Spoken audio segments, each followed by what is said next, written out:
Hi mayam, ngasi mayamgidamꯛꯇ mukbang ama pula ya ano ba mukbang ma to mayam ngasi mukbang se ngasi hangam thongbagi mukbang ni hangam ga dugagi ngagi recipe ni to mayam dugai sina fry ngamu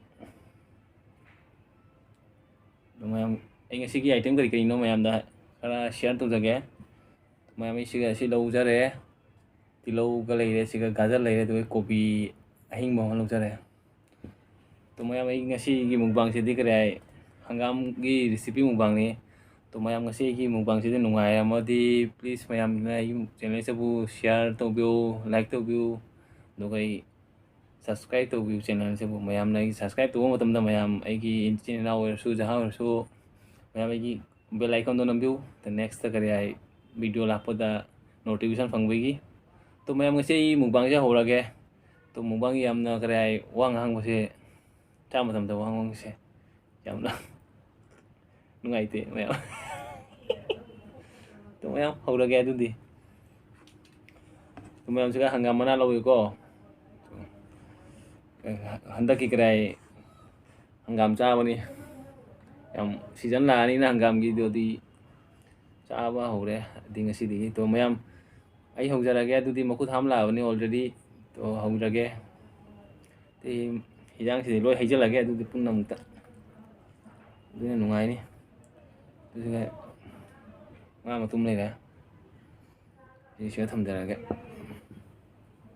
saita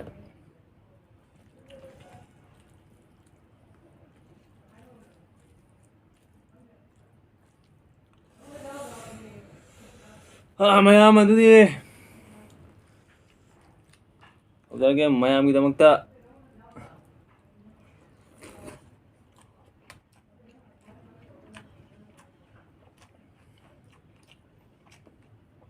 hawi mayam hawi hawi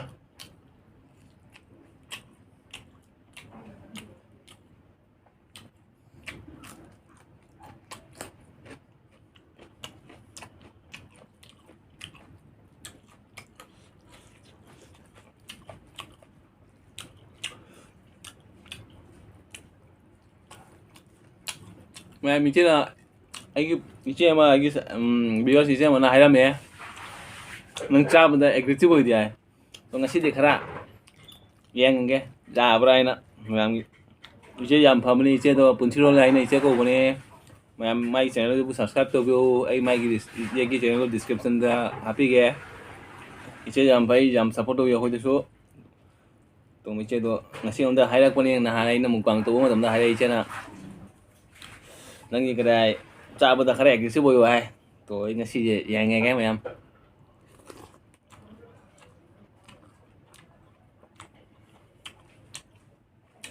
hawi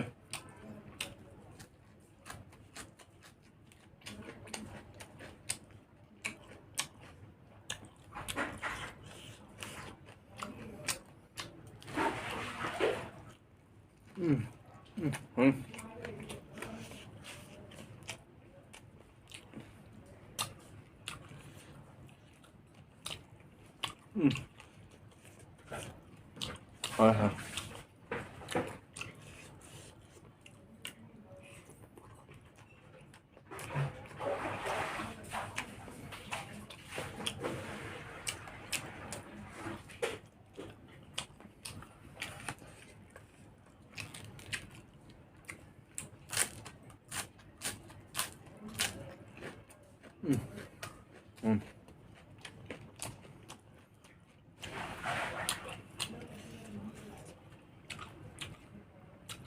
hangam se mu hawi yam season matamda hangam sa base mu hamse ai yam pami hangam se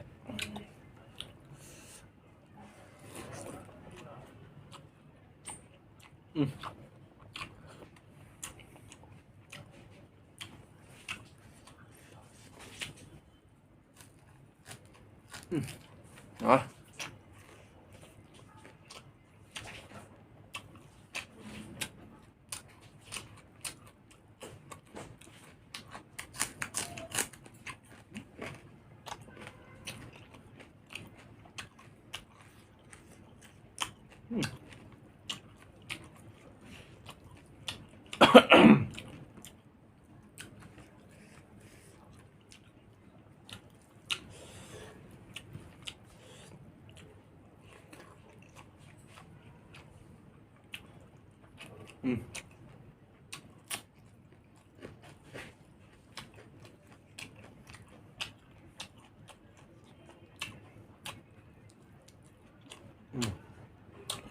Hawe.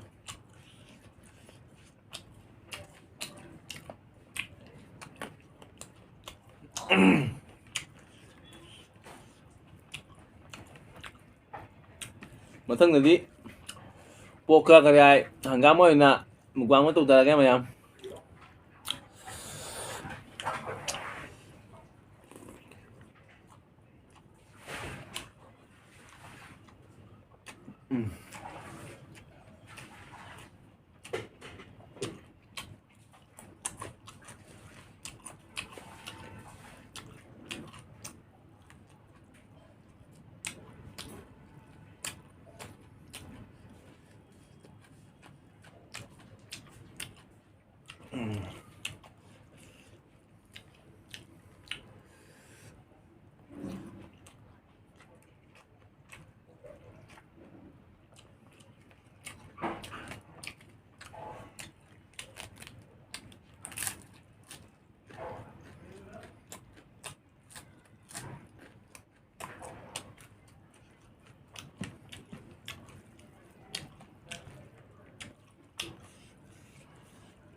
Ngumuga hangama sa hawani ma'am.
Thế nào ấy, khi mà hàng ngam sao vậy?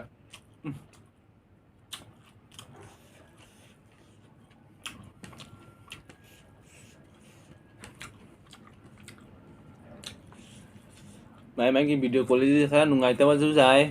Mayam gidamakta video yam nungai na yam jeng video sakala quality yada susah.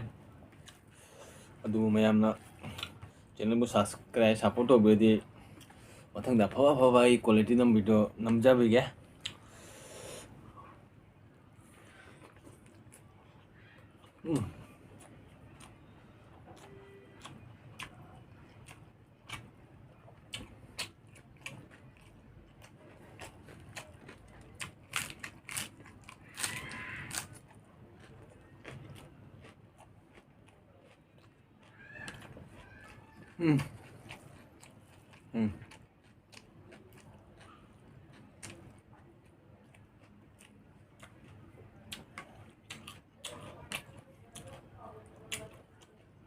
Mina kala mana ingat si cai je, hati dia ada.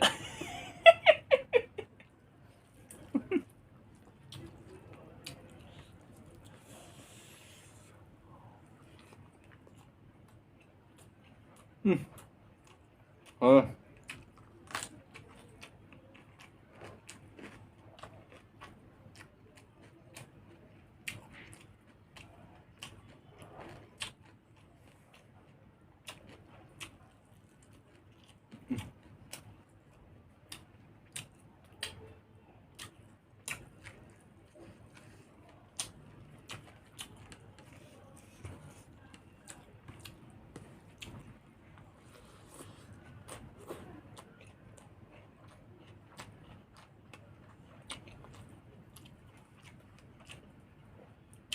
ꯃꯌꯥꯁꯦ ꯂꯥꯎ ꯂꯥꯎ ꯅꯝꯕꯅꯤ ꯁꯤꯗꯤ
kopi là thôi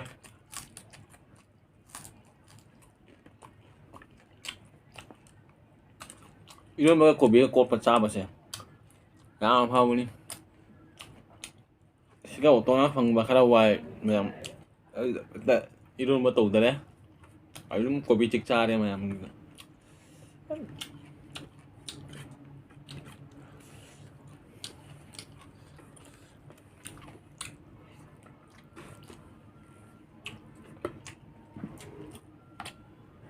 빠무이 담비신이야.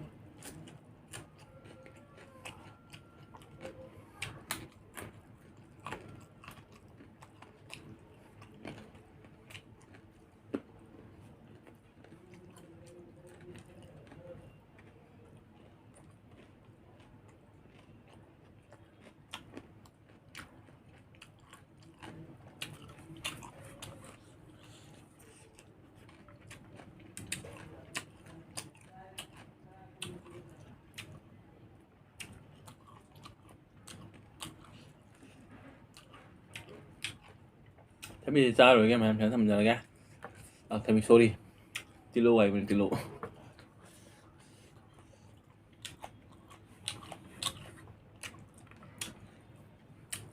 Jadi ma'am, ngasi kita mau tahu jare. Lo re, plate khali हो गया. तो ma'am video से नुंगा मती ma'am ना support तो जरा मु तो नेक्स्ट टाइम मैम की मत वीडियो हम पुलाक सके अनो वीडियो पुलाक सके तो मैम ना सपोर्ट तो वीडियो दिए नेक्स्ट टाइम मैम इची नाउ खालो इची हाय मुझे तो मैम ना उन्हें सपोर्ट तो रिव्यू तो मैम ना सपोर्ट तो रोका नेक्स्ट टाइम वीडियो हम पुलाक से मैम की मत तो ngasi di मैम का कहना लगे तो मैम ना इधर आज मिटे ब्लॉग मैम दा हम चली तो ngasi दा मत bye bye next time